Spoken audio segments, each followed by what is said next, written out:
इस लेक्चर में हम फ्यूजिटिव इकोनॉमिक ऑफेंडर के बारे में पढ़ेंगे।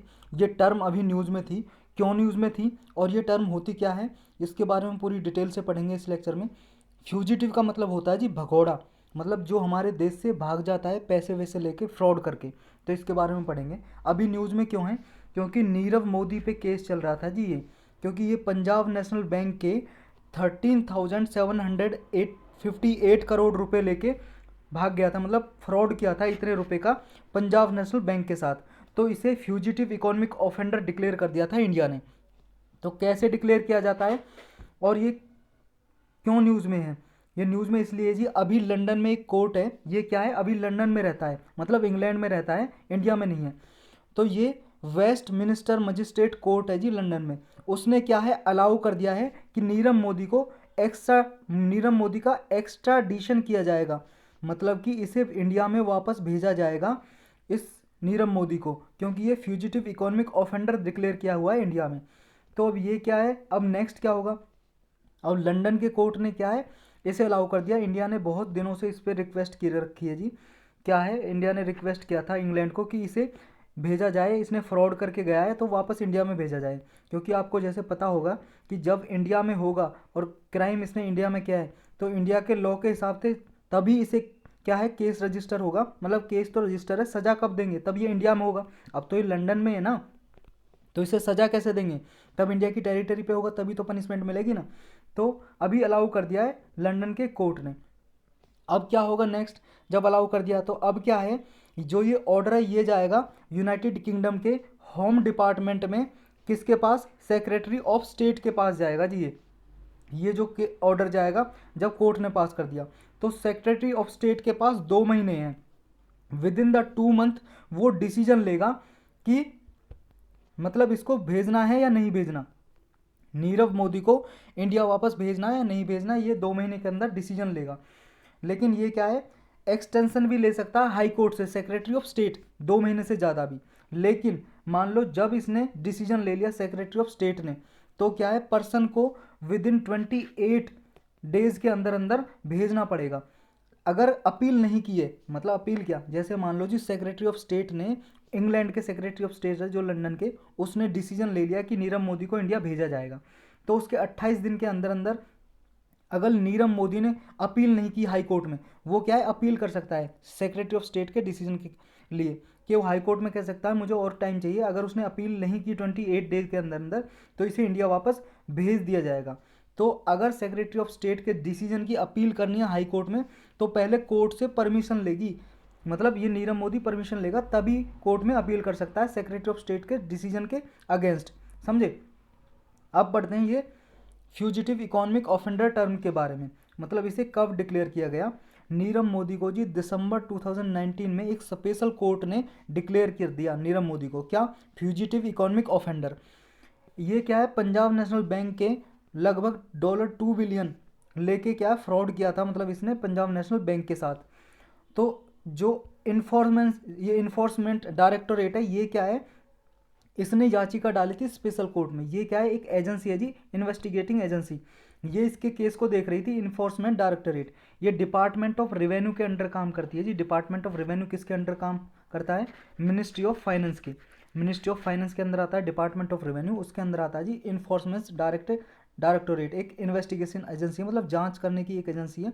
जो इकोनॉमिक ऑफेंडर वगैरह होते हैं, ऑफेंसेस होते हैं, मतलब आर्थिक अपराध, उनके बारे में ये क्या है, ये जांच करती है एजेंसी। तो इसने स्पेशल कोर्ट से कहा था नीरव मोदी के खिलाफ केस मतलब दर्ज किए थे ऑफेंसेस, तो क्या है इसको नीरव मोदी को डिक्लेयर कर दिया इकोनॉमिक ऑफेंडर, मतलब fugitive economic offender.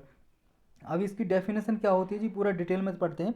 Fugitive economic offender किसे बोला जाता है, जब मान लो कोई इकोनॉमिक ऑफेंसेस जिस पे लिखे हो, मतलब ऐसे आर्थिक अपराध में वो इन्वॉल्व हो कि या तो 100 करोड़ या उससे ज़्यादा को उसने अपराध किया हो, फ्रॉड किया हो, कोई इकोनॉमिक ऑफेंसेस हो उसे 100 करोड़ या उससे ऊपर का, तब उसे क्या है उस पर एक प्रोसेस चलता है, मतलब अरेस्ट वारंट क्या है, कोर्ट जो स्पेशल कोर्ट होते हैं अरेस्ट वारंट जारी कर देते हैं उसके अगेंस्ट, जब उस पर मतलब 100 करोड़ या उससे ज़्यादा का कोई इकोनॉमिक ऑफेंसेस होता है, तो क्या है उससे क्या है डिक्लेयर कर दिया जाता है इकोनॉमिक ऑफेंडर, मतलब फ्यूजिटिव इकोनॉमिक ऑफेंडर। अगर वो 100 करोड़ या उससे ज़्यादा का कोई अपराध करता है, फ्रॉड केस करता है, तब उसे कर दिया जाता है। लेकिन कब किया जाता है? अरेस्ट वारंट जब जारी किया जाता है, इशू किया जाता है, उसके बाद। ये याद रखना। प्रोसेस क्या है, पूरा प्रोसेस जानते हैं। प्रोसीजर की डिक्लेयर कैसे करते हैं इकोनॉमिक ऑफेंडर, जो फ्यूजिटिव इकोनॉमिक ऑफेंडर है, कैसे करते हैं। देखो जी, पहले जो इन्वेस्टिगेटिंग एजेंसी होती है, जैसे इसके नीरव मोदी के केस में थी इन्फोर्समेंट डायरेक्टरेट। तो ये क्या है, पहले सब स्पेशल कोर्ट में, स्पेशल कोर्ट होते हैं जी इसके लिए, इकोनॉमिक ऑफेंसेस के लिए, जो आर्थिक अपराध है इनके लिए क्या है, स्पेशल कोर्ट होते हैं। वहाँ पे क्या है, केस फाइल करेगी किसी पर्सन का। कौन से एक्ट के अंतर्गत? एक एक्ट है जी, prevention of money laundering act. इसके अंडर क्या है, वो केस फाइल करेगी स्पेशल कोर्ट में। सारी डिटेल देगी उसकी प्रॉपर्टीज़ के बारे में, और उसकी प्रॉपर्टीज़ को कन्फिस्केट करना है, मतलब जब्त करना है, या any information about the person's whereabouts, मतलब जिस भी पर्सन के खिलाफ वो अपील कर रही है, केस में फाइल कर रही है, केस कर रही है, दर्ज कर रही है, एप्लीकेशन दी है, तो सारी डिटेल उसके बारे में देगी कि कौन कौन से इस पे अपराध हैं, कौन कौन से इकोनॉमिक ऑफेंसेस हैं। तो क्या है, स्पेशल कोर्ट क्या है, फिर नोटिस इशू करेगा। तो पर्सन को क्या है, एक स्पेसिफाइड प्लेस पे कोर्ट बोलेगा कि आपको इस जगह पे हाजिर होना है, कोर्ट के सामने आना है, अपीयर होना है कोर्ट के सामने, to appear at a specified place and date at least 6 weeks from the issue of notice.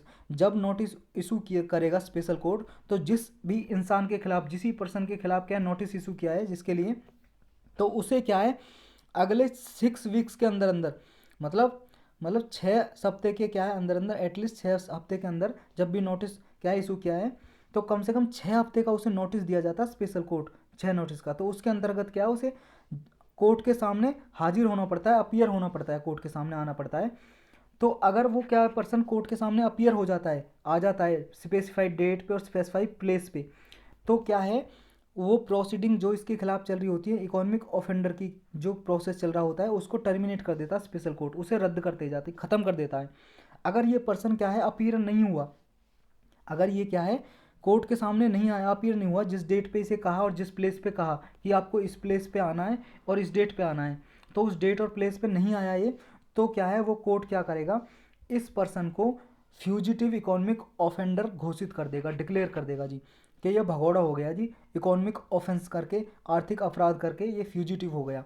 तो किसके बेस पे, जो इन्वेस्टिगेटिंग एजेंसी ने जो भी एविडेंस दिए हैं, प्रूफ दिए हैं, जो भी सबूत दिए हैं कोर्ट को, उनके बेस पे क्या है, इसको डिक्लेयर कर देगा जी फ्यूजिटिव इकोनॉमिक ऑफेंडर।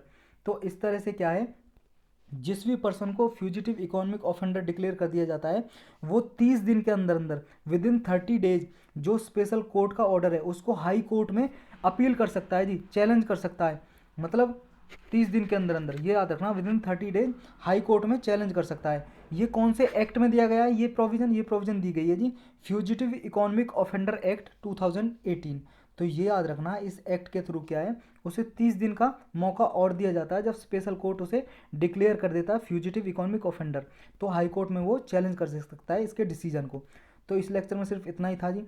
अब मिलेंगे किसी और लेक्चर में किसी और टॉपिक के साथ। और इस टॉपिक को इसलिए पढ़ाया गया क्योंकि प्रीलिम्स के लिए बहुत ही इंपॉर्टेंट टॉपिक है और मेंस के लिए भी। तो तब तक के लिए इंतज़ार।